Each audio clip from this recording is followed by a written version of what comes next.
These guys that you went to meet, they were actually undercover a drug unit from the RCMP.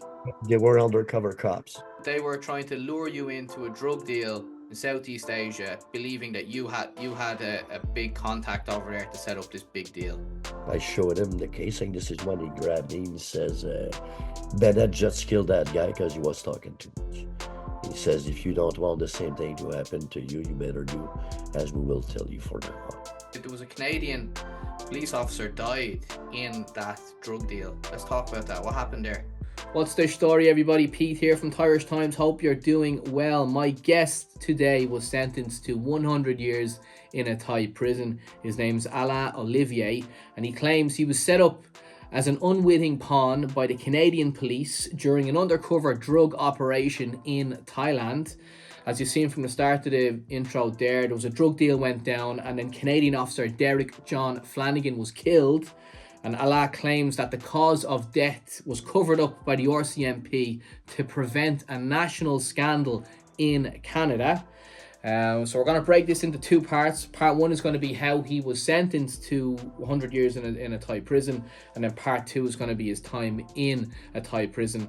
And the story is quite attention grabbing, folks, so much so that there was a movie made about it in 2020 starring Josh Hartnett and Jim Gaffigan.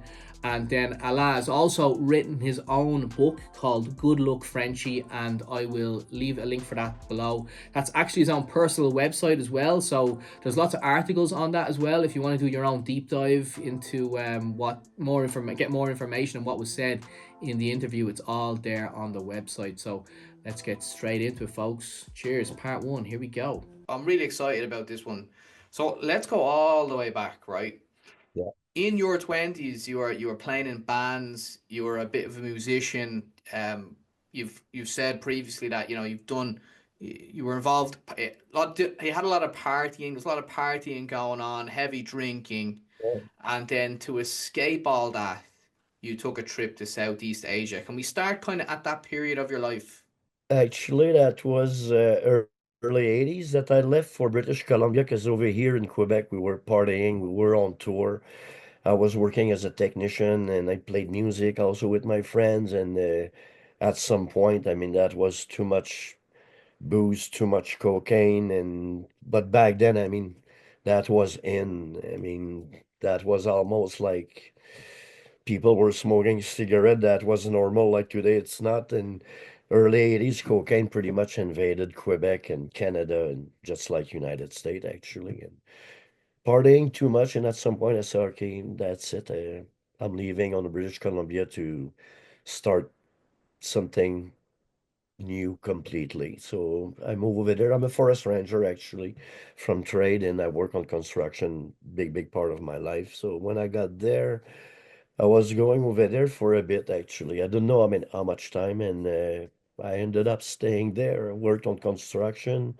I work as a tree planter all across British Columbia, and I was living in a small place called Gibson's Landing.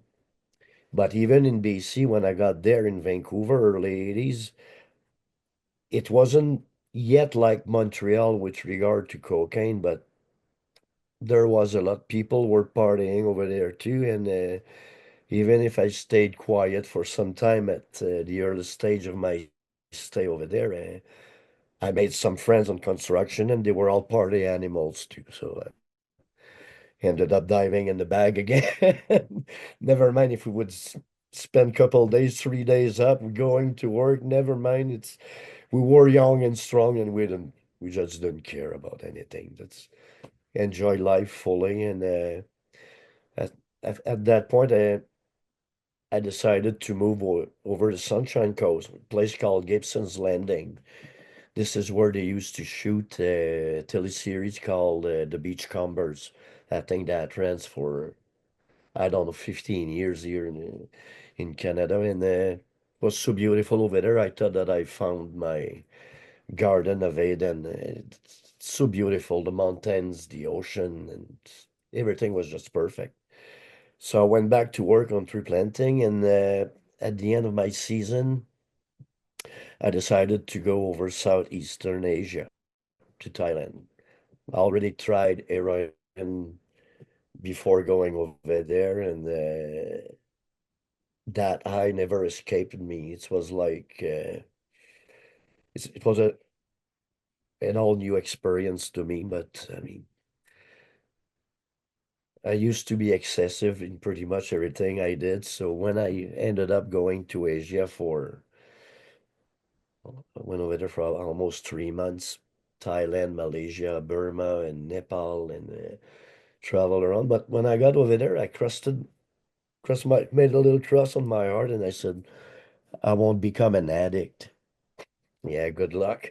Ended up in Bangkok, and that thing within not even half an hour after I was off the plane, I was in a guest house and I was doing heroin. And I thought, okay, only one day or two like this, no problem. I won't do any in the days that goes after that and following days. And no, did a third day and then a fourth day. And one morning I said, I'm not doing anything today. Ooh. Started to feel the effect of the cold turkey, of withdrawal, and so, oh, it's not pleasant at all, that thing. It's so good when you do that shit, and so ugly when you ran out of it. And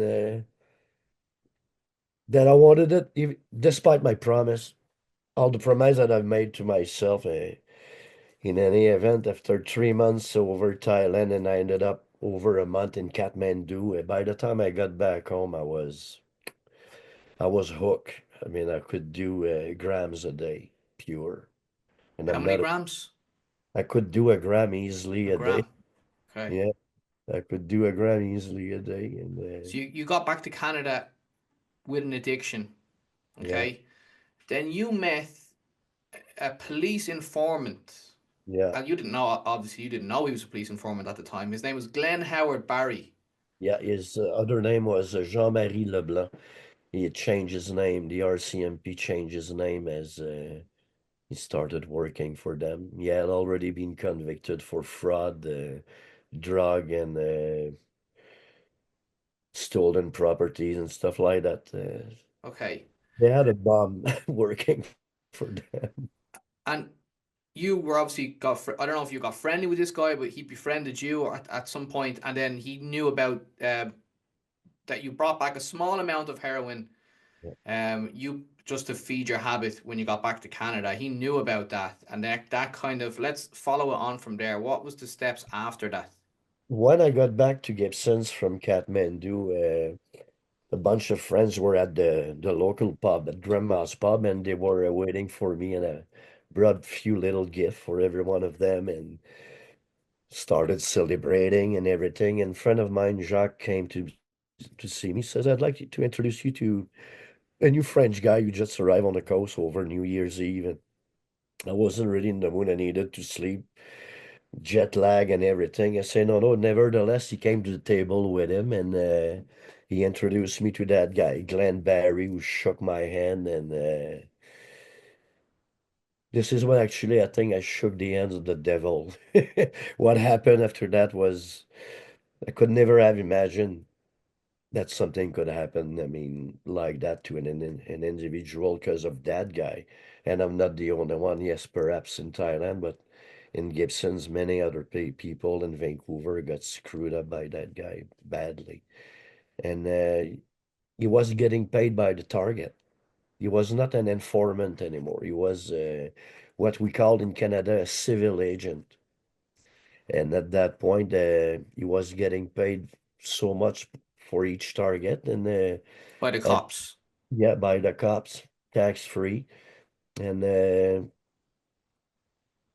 he asked me at some point when we were on his boat. He started taking me out on his boat with few friends, and I brought back a few grams of brown sugar from Kathmandu, and I got him to do some smack with me. And when I saw that it almost had no reaction on him, I said, "Geez, that guy's been through that before. He knows that."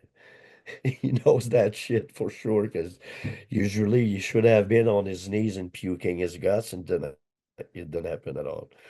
And we were smoking joints after joints and drinking and doing cocaine with that, and at some point, he told me just the first day I went on a boat with him. He says, "I heard that you brought back some heroin from Asia," and I was wondering who would have said something to him, but my friends were nodding out on their chairs, so he wasn't stupid. He realized that something had changed a little bit. So I told him, I said, "Yeah, I just brought few grams of heroin from Kathmandu. That was brown sugar, and I intended to use that just to cut down on my intake, on my daily intake, to try not to have a cold turkey like I had up in my arrival in Kathmandu, where we needed to wait for a few days to find heroin over there, and it's so unpleasant as a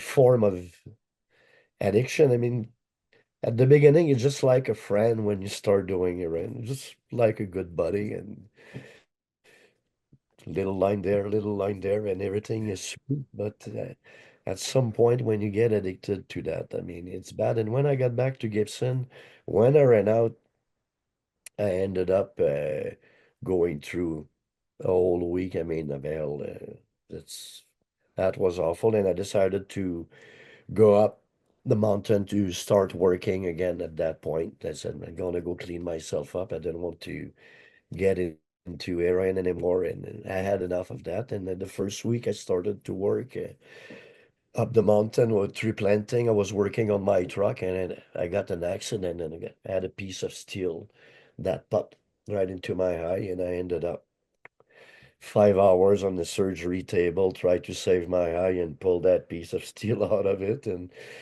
I went back to Gibson. As soon the day I got out from the hospital, I got home where I live on a small farm. And the owner was there, and he was talking with a guy with a three-piece suit and tie, and I had a big patch on my eye. I said, "What's going on here?" He said, "I just sold the place. You have a month to move." Sold the place you were living in. Yeah. Wow. So I ended up, I had no place. I couldn't do anything for at least 3 months. I had to put eye drops in my eyes, I mean, several times a day. And that was a pretty grim time. And I went to sit on the dock in Gibson's, and Glenn Barry started cruising by with his boat. He had a 28-footer motorboat at the time with flybridge and everything. And he saw me, so he turned around, said, "What's going on?" He said, I heard that you had an accident, and your other friend said that your place being sold." I said, "Yes, and I just don't know what I'm going to do right now." He said, "Why don't you come to live on my boat?" He just rent an apartment near the marina, and then he invited me to live on his boat, and our relationship started from there. Well, first I shook the hand of the devil, and after that it became a relation with the devil completely, because we started going out fishing. We opened a company over there, and everything was sweet at the beginning. I mean, he taught me everything he knew about fishing. I enjoy being on the ocean. We were catching salmon. I mean, the West Coast is well known for its salmon over British Columbia, and I thought I had found the perfect life.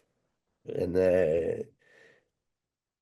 when we got to mid-May, Glenberry announced me that he was leaving abroad for about a month with his friends. I don't know about his friends at all. And he came a month later, and he told me that just brought back a whole container full of cocaine. He announced me that like That that. he had trafficked it back on his boat Yeah. And from he where? even Colombia somewhere? Yeah, yeah, and he even showed me a picture of himself with the Latino with the big Rolex, golden Rolex, and jewelry somewhere down south. That was probably a fake picture. Nevertheless, they took a picture somewhere with someone who could have been a drug lord, who knows? So he said, "Look at the guy we dealt with over there," and blah, blah, blah, blah, blah, blah. So I told him, I don't want to know what you're doing. I mean, we're involved in a company, your charter business, and that's all that matters to me. And he says, "My friend would like to meet you." I said, "I don't have anything to do with them. I'm not interested in we were down to mid-July at some point. We were getting back from fishing, and that was Sea Cavalcade back then. That we had a festival, fishing festival for lasted for 4 days. People from everywhere were there, and we got back to the marina. He said, Jump in the van, and we're going to Robert Street." They had a big bonfire, a band, and everything. And on the way there, he announced me that his friends were to be there. They wanted to meet me. And he informed me that he told them that I brought back a few hundred grams of heroin without me knowing it. But he didn't tell me exactly the amount in the truck, and he told me a whole bunch of things. I said, "I don't want to have anything to do with that." And he got pissed. He says, "Listen, I gave you a place to stay when you need it, et cetera, et cetera, et cetera." And I said, "You owe me a favor." On top of that, while he was gone for his famous trip to go get cocaine, I went through, I don't know, maybe 15 or 20 grams of cocaine that he'd left me before leaving over there. I went on a rumba for a few days with a girlfriend. I went through the bag, and he was pissed off because of that. And it came down that I owed him a favor. But when I got to meet them, this is what they told me. They said that cocaine, the price has gone down so much at that point that it wasn't a big payoff like before, too much risk, and they were looking for another commodity to deal with, and they wanted to get a connection for heroin in Thailand. But Glenn went to tell them I had a big connection, and I remember he, he asked me my birth date. That's one day, and he says, "Well, just I just want to make a gift to you for your birthday, blah blah blah blah," and I gave him my verdict, and he went to give it to the RCMP at that point, to his friend, and then Sorry, Elaine, let me just stop you it there for a second. Right, these guys that you went to meet, they were actually yeah, undercover drug unit from the RCMP. Is that who these guys yeah, were? you bet. They were undercover cops, They were undercover and we, cops, right? And yeah, they were dressed. they were trying to lure you into a drug deal in Southeast Asia, believing that you had a big contact over there to set up this big deal. Big when you said big contact, look at that. Because when they look at my birth date in their system, a criminal record came out about that thick that belonged to another guy, not me. Okay. Record for drugs and other types of crimes, and they said, Well, "Fuck, we so got they our ran guy." your name, your birthday, and your name, and it came back as another guy.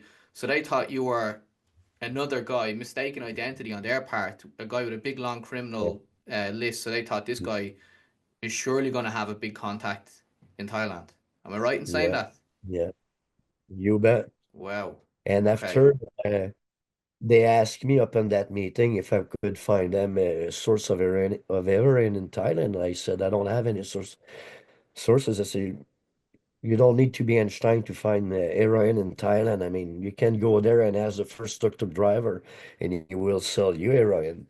And I says that I told them that's all I know, and they started laughing and they said, Glenn told us that you wouldn't talk. He says, I better a guy who doesn't talk too much than someone who does." And they just played the big mob guy, and they were dressed with like Hawaiian shirts, slacks, and loafers, gold rings and chains, and Ray-Ban sunglasses, and big wad of money in their pocket. They were playing the game perfectly. And by the end of the meeting, I was sure that they understood that I had no source at all over there. And I told them I wasn't their guy. And a week after, I was on the boat, and Glenn says, "By the way, my friend Barry Bennett, one of the two guys that I met, is coming over for the weekend to take the boat to go over Vancouver Island." I said, "Never mind, I'll go spend the weekend over my girlfriend's place." And that was fine with me. So on Friday morning, July 24, 87, Barry Bennett got to the marina with a tall guy, that a stranger, and he came there. He didn't say a word. He walked to Glenn, saluted him, and I walked him to the boat. He jumped on the boat with the guy, and they left. That's all I knew at that point. And the only thing Bennett told Glenn says, "I'll call you Saturday night." around dinner time, and Sa- Saturday we were just by the door of the office when the phone rang, and that was apparently Barry Bennett at the end of the line. I had no idea who was, but I figured that was Barry Bennett anyway. When Glenn started talking to him, and he says, "Did you dig a hole in the body to make sure that he would sink down to the bottom of the ocean?" And I was like that and see what the fuck is he talking about there? Then he started laughing, so I thought that was only a joke. So by Sunday morning, 9 o'clock, I went to the marina to because I knew Bennett was coming back with the boat. And by the time that he started driving to the berth, I realized that he was alone on the boat. So started to think about what Glenn Barry had said the day before. I wasn't sure at all. And I started tying the boat, and Barry Bennett walked out of the boat and shouldered me like this without saying a word. He looked at me with cold eyes and he walked away. By the time I stepped on the boat, I started to look around, and first thing I saw was there were splatters of blood. And then I looked at the bottom of the boat and I found the first 9 millimeters casing, then another one. So I had two empty 9 millimeter casing in my hand. And by the time I look up, Barry Bennett was leaving, and I went to see Glenn Barry with these in mind and said, "What the fuck is going on here?" I showed him the casing. This is when he grabbed me and says, Bennett just killed that guy because he was talking too much. He says, "If you don't want the same thing to happen to you, you better do as we will tell you for now." So Okay, this so is so you believe that to be like, obviously they're undercover cops, so you believe that to be some sort of fake murder scene. You know, you I walk in don't think it on was the remnants of a murder or whatever, the casings on the ground, that they're setting you up to for them for you to believe that these guys are legit mob or whatever, they're hardcore criminals. and also because they mistaken me for that other guy who was a criminal. I mean, who had a record with it to go with it, and So they think you're a hardcore criminal, and then you're going to yeah. think they're hardcore criminals. So by doing the murder scenario on the boat, they wanted to erase any doubts in my head that I would think at some point that they were cops. So this is all it started, and for 18 months after that, they chased me from Vancouver, from Gibson to Vancouver. Even I flew over here in Quebec to get away from them. And I always remember Glenn Barry told me, "If ever you try to get away, we will find you." And I was having Christmas dinner with my family, and the phone rang at my dad's place, and my sister answered the phone. She says, "Ellen, it's for you." When I got there, that was Glenn Barry on the phone, and he said, "Surprise, surprise! You better get your fucking ass over here, otherwise we'll go after your family." And he says, "By the way, I know where your girlfriend lives, and your fucking dog, because he hated my dog. You wanted to do it to make a carpet with him." So they've been after me like this for months and months, asking me to go to Thailand. And after the murder scenario, within a couple of days, I went to Vancouver to Chinatown, and I went to get myself some air and just to try to calm me down. And I ended up falling in love again with Lady China White, and try to just escape the reality of what I was living. Because of that, all the stress that it brought up in me, and it's more than that. At some point, it's because you are deprived of making sound choice. When you think people are killers and that they will do to you what they did to the other guy if you don't do as they say. I wasn't a criminal. I was a peace and love guy. I never had any trouble with justice, not even a jaywalk in my life. And all of a sudden, I was led to believe that I'd become an accessory to murder when I pick up those empty shells and wash the boat and everything. And Yeah, you got wrapped. You thought you were wrapped up in it. fuck you bet. And they made sure I would think so. They made So sure then, I where would does think. Thailand come into all of this? So they're putting the pressure on you, threatening your family that if you don't come over and get this, you don't do this drug Yeah. deal in Thailand, then we're gonna, kill you, or whatever. So you obviously, since I know your story anyway, you obviously agreed to it. Can tell us that point that you agreed to it, and then what was the steps that happened? Like, what happened in Thailand? Uh, what led to that? There was, first of all, that at some point they came to get me here in Quebec, 3,000 miles away from Vancouver. I was living in Magog. I ran away from them, and they found me over there again, and jacked up, who they called the Fat Man, came over there, and he offered me, just like his partner before, they offered me 10% of whatever amount they were to purchase to buy over there in Thailand. They were talking about getting up to 10 kilos, and 1 kilo of heroin would be for me, delivered at home upon their return, if I agreed to introduce them to someone.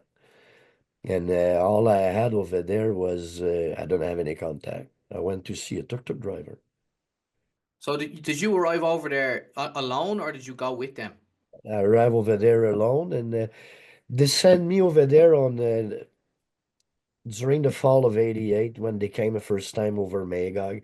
They wanted to get a sample, and that was the last warning. So I went over there, and a friend, someone I knew someone over there from Quebec who had been living in Thailand, I don't know, for 6, 7, 8, 10 years, something like that.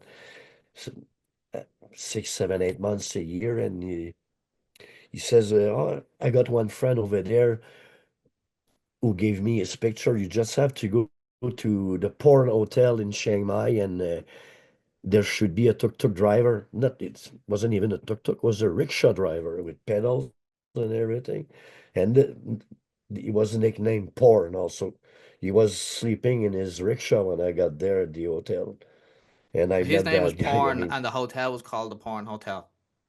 hotel, his real name was Santi Penta, but Okay. Chiang Mai, they have a hotel that's called Porn Hotel, actually.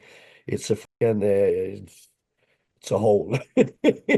All I care about was to find porn, and I found him, and I told him, listen, I got those guys in Montreal that, not in Montreal, in BC, that they want to buy drug. Before that, I showed him a picture of his friend, that guy from Quebec who was living over there. I said, your friend here said that I could trust you. And when he saw the picture, he recognized his friend. Oh, my friend, my friend. So I went with him. And he said, oh, my sister could probably help you, no problem. So this is how I met that guy.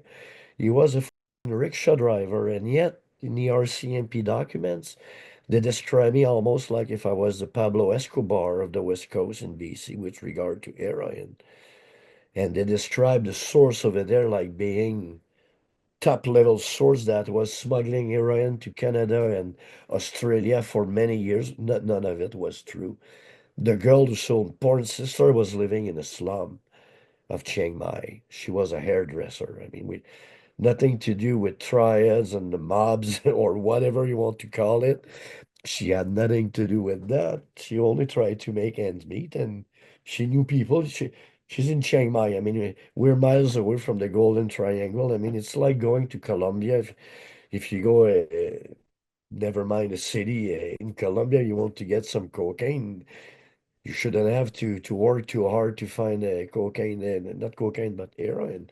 Thailand, I mean, you've done enough podcasts about Thailand. I mean, you're probably aware of that fact too. I mean, that's the way it is. It's So, commodities that Elaine, so I'm just trying to figure out. So you go over to Thailand a lot only. You end up in Chiang Mai, and you find this contact to get this heroin deal. At what point yeah, do you link up with these undercover cops? Bear in mind, you don't know they're undercover cops, because a month, that's the part of the about a story I'm month. interested in. Okay, we're getting to January '89 when they came again over Magog, and I brought back a small sample for them, like they asked me to do, about a half gram that I gave them. And I was hooked. I was badly hooked at that point. I had lost about almost 20 pounds, I guess, over the month of December while I was over there. And after that, they paid for my plane ticket. They offered me 10%. They paid for all my expenses. And all I wanted was to get it over with. And just before leaving, they brought back Glenn Barry in the picture in an hotel room near the airport, and he was there to send me a last message that after so long they've been waiting, if ever I screwed up, they would kill me. If not, he would himself kill me. So when I went over there, I wanted this to work. I wanted this to get over with. I just want, after 18 months to be being chased by these guys, I mean, I had enough. All the threats, the murder scenario, and even May 88, they made me believe they had killed another guy. So I had enough. And I truly believe at that point that if I don't do it, that's it, I'm gone. They already found me 3,000 miles away. They knew where my family was living. Glenn Barry knew where my girlfriend was living. So all these things added up, and they used my addiction on top of that to ensure that I would go there when they offered me up to a kilo of heroin, which in their own word on the market in Vancouver would have been worth like $3 million. So this is what they offer to a junkie, which is totally against the law. But I didn't know they were cops. And by the time I got over there in Chiang Mai, that I met them at the Chiang Mai Orchid Hotel, they were already all pumped up. They wanted the deal to get over with, and they wanted to get back home. And when I got there, when I met them at the hotel, the only money I had left in my pocket was $5. I didn't have any money. They were supposed to pay my expenses and this and that and everything. And they were paying for my drugs over there. And if I decided to say no, I'm not doing that, they were to cut me everything. Imagine I'm in Chiang Mai, I cannot even take the bus for Bangkok or get out of the country to pay my tax, my exit tax to get out of Thailand. I was at their old mercy, addicted to heroin on top of that. So when we got there, we met porn. I met I brought porn to their hotel room at the Chiang Mai Orchid Hotel, and they showed him the money they had. They had $70,000 US in bundles of $10,000, and porn says, yeah, probably we can do no problem, and my sister will do that with you if you want tomorrow. And Saturday, February 1889, we went to meet porn's sister. She was living in a slum. And I mean, it's dark there. I mean, it's a slum with little houses on pilates over the river and decks made out of planks and branches, you name it. I mean, pretty poor place. And I got to her place with porn and Derek Flanagan and Barry Bennett. And when came the time to start discussing the transaction, because they wanted to tell her that we want that much heroin, like to do that here or whatever. Small small girl came back running in her house, and she says, I don't know what she was saying at first, because they were talking in Thai. But I saw her face change, and she started looking at Bennett and Flanagan, and she asked me to go in the other room with her and porn, and she announced me that she believed that Bennett and Flanagan were cops. So I So said, they she picked cannot up be on it. cops. I said, these people, She could yeah, sense these because guys are that cops. little girl's, but those kids, a few kids saw some cops on little motorbike near where she was over the slum, and they came to give her the alert, and she informed me, "Hey, we just saw some." Sorry, Elaine. If kids sussed Thai cops. The Thai cops were obviously working with the Canadian cops. The little kid saw the Thai cops, told her, and she's obviously it's her area, the slums. Yeah, She picked up on it. yeah, yeah. She picked up on it, and I told her, I said, "It cannot be. These guys are not cops." I said, "They kill people for a fucking living in Canada." Already, there was a murder scenario on the boat, and after that, the disparition of Dennis Massey, the first guy I met. That was May 5th, 88. They made me believe they killed him too.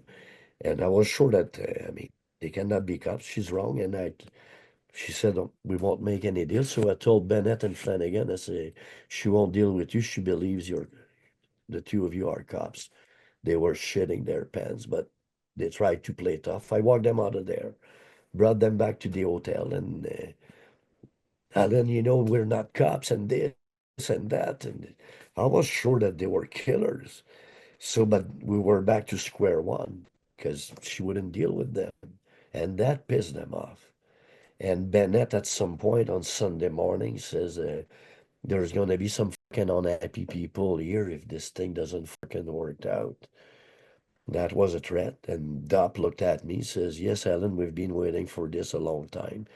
And Alan, you better find us another source and everything. And I asked Porn again, can you find someone else? He says, probably I could. And Sunday So night, so just even as though these she guys, sussed that you guys were cops, she was still willing to uh find a new or contact. she didn't want to deal with them, but Porn found someone else.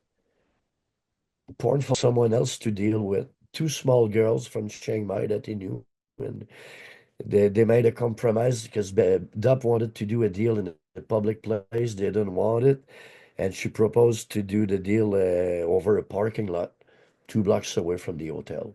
How did you feel then when she said these guys are cops? Did you doubt that? Did you think, oh, they might be cops, or did you think, no, these aren't cops. These guys are killers. You just said it. I didn't believe it because in my head they were killers. I was already involved with the murder scenario on the boat, and after that, the killing that I was told about Dennis Massey, who was Bennett's friend. So in my head, they had already killed 2 people. Beside all the other tales that Glenn Barry told me about Barry Bennett being their hitman and everything. So in my mind, that was impossible. They couldn't be cops first because cops in Canada don't do things like that. In my head, cops were not allowed to do things like that. So I wasn't ready to believe it. And, it went up to Sunday night when Porn came back with 2 girls who were willing to deal with them. And she said, I'm going to sell you 2 kilos to start with. And if everything is fine, we do 3 other kilos half hour later. There's no problem. So Dab decided that was okay. And the deal was set for, she wanted to have $14,000 a kilo, which was pretty expensive. I just wanted to get it over with. And I was sure that they were to kill me if it didn't work out. If it worked out, I had chance at least to get back home and get my, not my prize money, but my bag of heroin to satisfy myself and just get away from these guys because they told me after that we're going to leave you alone. And at the time of the buy and bus, but not the buy and bus, at the time of doing the transaction, but something went wrong. Yeah, let's talk about that because there was a Canadian police officer died in that drug deal. Let's talk about that. What happened there? According to me, to all the information that I have since I was there. When I was arrested by one of them, another undercover cop, Canadian cop who was there with them, he nailed me in the ground. This is when we heard a big bang in the back alley, and So sorry, Elaine. Let's go back. You go to some place in Chiang Mai. You're down an alley to do the drug deal in Chiang Mai. You're with these cops. yeah, Are you in a yeah. car? Are you outside a car? Like where are you and what's your movement and how did this guy die? The Thai girl had a little pickup truck. She was sitting inside with her sister, small sister, and they had their brother who was holding on to the drug on a scooter. And some point, she parked the truck under a light, and that was time to do the deal. And Bennett had a duffel bag with the money inside, and she started telling him, "Hey, show me the money, show me the money." He says, "I want to see the drug first." And at some point, that was her name. She says something in Thai, and her brother jumped at the back of the pickup truck, small Nissan truck, and he had a package in his hand.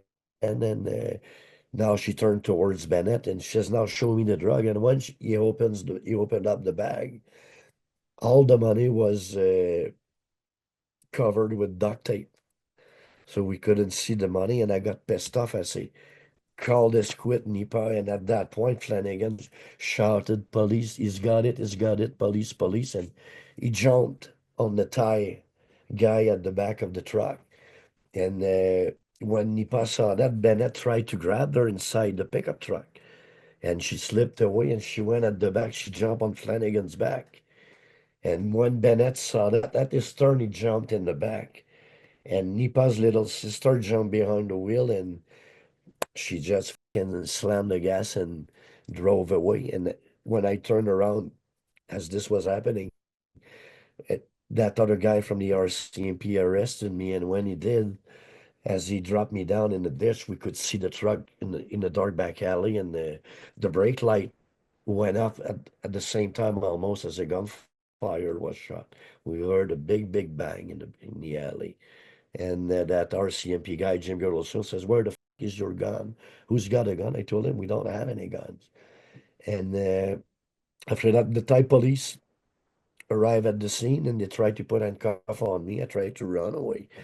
I had no idea what went off in the back alley, but I knew a gunshot uh, has been heard. I mean, it was throughout the back alley. I didn't want to be shot in the dark alley neither, so I started running towards a parking lot to make sure some people would see me. And Jim Goodlestone asked one of the Thai police to shoot me. He told the Thai, "Shoot him, shoot him, shoot him." And when I turned around, I saw the Thai guy with his 357 in his hand aiming at me. So I dove to the ground, and after that, they grabbed me again, put the handcuffs on me, and we started walking down the back alley, and they dropped me to the ground with handcuffs in my bag. And a couple of seconds later, we saw Bennett walking out from the dark. He was holding on to Nipa in one hand and something else in his other hand, but it was too dark to tell if it was a gun or something else, so I cannot swear it was a gun.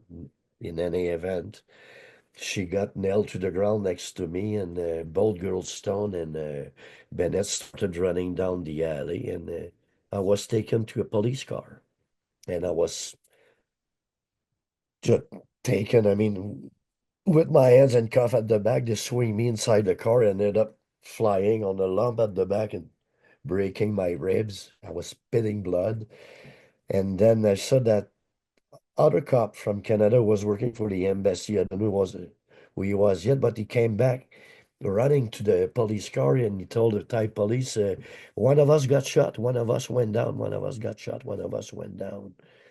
And at that point, he saw me in the car. And then he ran away. And moments later, that was Nipa who came. They swung her over me at the back, and she told me that Flanagan had been shot. And I said, what happened? According to the ties, Bennett tried to break back window of the truck with the butt of his gun. And as he did so, a shot went off. He pulled the trigger and the bullet hit Flanagan, who was fighting with Nipa's brother. And that point, Flanagan went overboard and there was a big pool of blood over there and everything. And So he the shot the other RC, officer by mistake.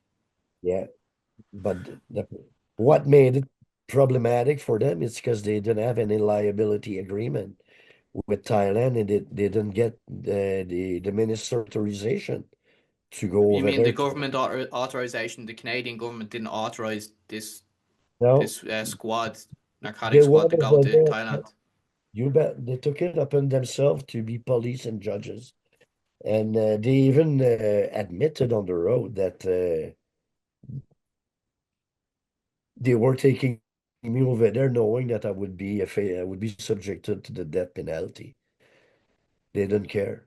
They didn't care So at when all. And all when this happened, this drug deal went down. You obviously had no idea, and all of a sudden, the guys that you're doing this drug deal with all turn on you and start arresting you or whatever. Were you in total shock then? What's going on? Are you guys are cops? Like, what's going I on? got little bit. Remember, sometimes you're dreaming, you're trying to run, but you just only go slow motion. You you want to run fast, but everything seems to freeze at some point for a few seconds.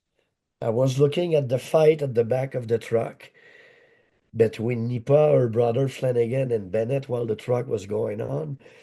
And then after that, the other guy arrested me and trying to process all this at the same time in my head.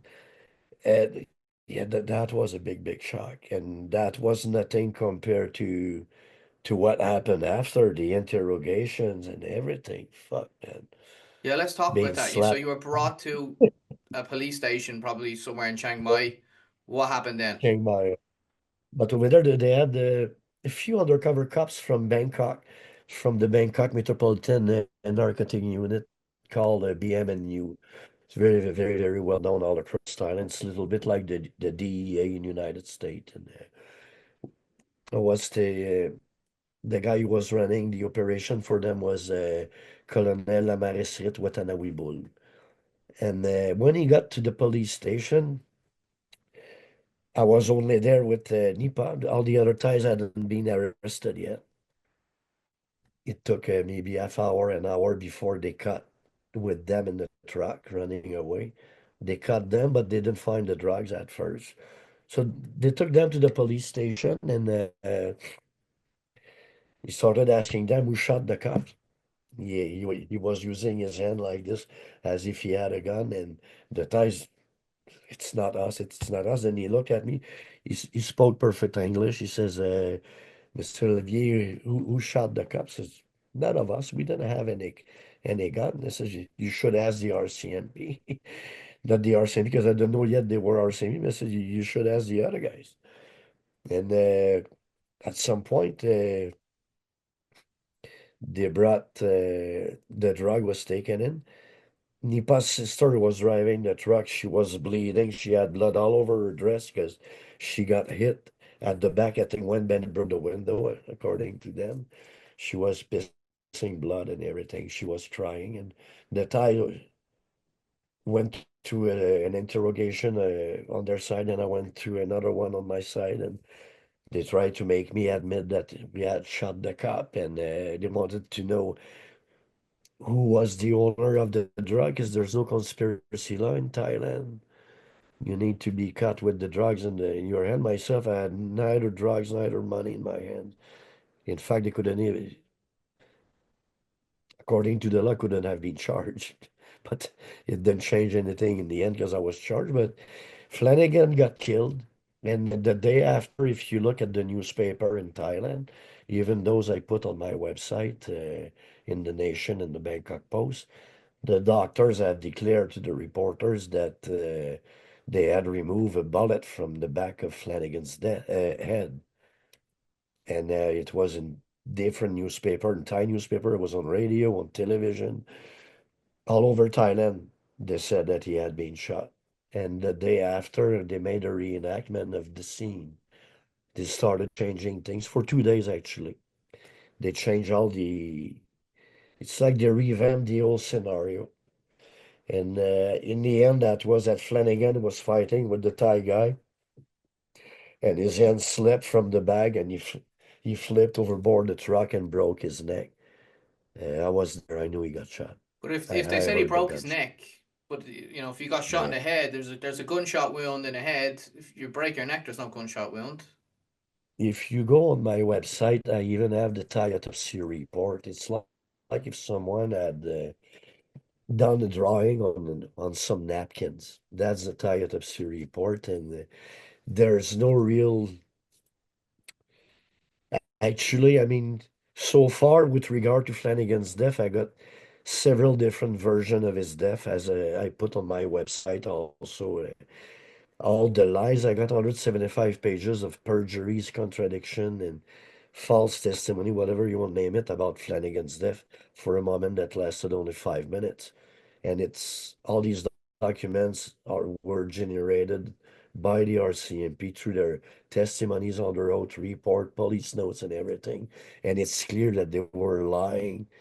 So in Thailand, they had a royal inquiry to find out what happened to Flanagan. And they had an inquiry here also, and they didn't have the same conclusion, the same reason for his death. It changed between the two countries. That was point one. And after that, when I went through all the documentation, that was clear they were lying, but it took years and years.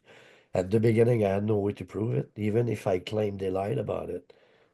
The word of a junkie against the word of the almighty RCMP. The So the guy RCMP, who's were they trying to cover it up because they don't want it to become a national scandal in Canada? you bet. I said that all along for years. And even Victor Malarek, who wrote the first article about this whole case, which led to a long, long Sorry, who inquiry is in Victor? Ottawa. Who is Victor? Victor Malarek is the guy who was a reporter for the Globe and Mail at the time in Toronto. He's the one who first exposed the truth, which led to a public inquiry in Ottawa that lasted a couple years, but the report was so critical and damaging for the RCMP that they cover it up too. They ended up hiding the what we call the Paul McEwen's report because it was too critical. And Victor Malarek is the one who exposed all that. And it's because of him that I made it back here too. You get charged. You're getting charged with drug possession. Is that right? You go to Drug court and you're possession, convicted and you go to prison. yeah, drug possession with the intent to sell, intent to export outside of the country, which was totally false. I was even charged for Flanagan's. And it's only on April 7, a month and a half, a month and 3 weeks later, that the Thai police came to to the prison to ask me to sign a statement. I refused because they wanted me to sign a statement that would have corroborate everything they said about their version of Flanagan's death. My Thai co-accused were forced to sign that, otherwise they would have been shot. So they didn't have any option about that. So along the line, but the big general came out, General Bomroom, who cried, and he says there was no gunfire that night. They were fake news. That's the word he used back in 1989. I mean, about fake news that the reporters were often wrong, and that was the end of the story. They buried the whole story like this, and even if I fought and fought and fought for years to expose the truth, nobody is willing to accept because, like you said, if ever the truth comes out about that they lied about the death of an RCMP officer, could you imagine the scandal this would provoke here? And now it goes way beyond that. It's not only that RCMP members lied about the death of their colleague, is that judges of the court here closed their eyes to it to favor them, to favor the attorney general who signed their paycheck. And I'm not ashamed to say it because that's exactly what is happening here. And even despite all my demands for public inquiry about Flanagan's death, they have all the evidence that they lied. They're not even ready to admit that these documents are their own testimonies on their own. This is how political it is. But I never give up. Look, 35 years ago, I started.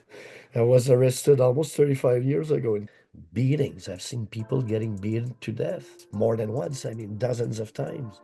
Even when I got out of the hole in Bamguan after 100, over 120 days in the hole at 50, 55 Celsius, in the concrete box under the sun, they never broke me.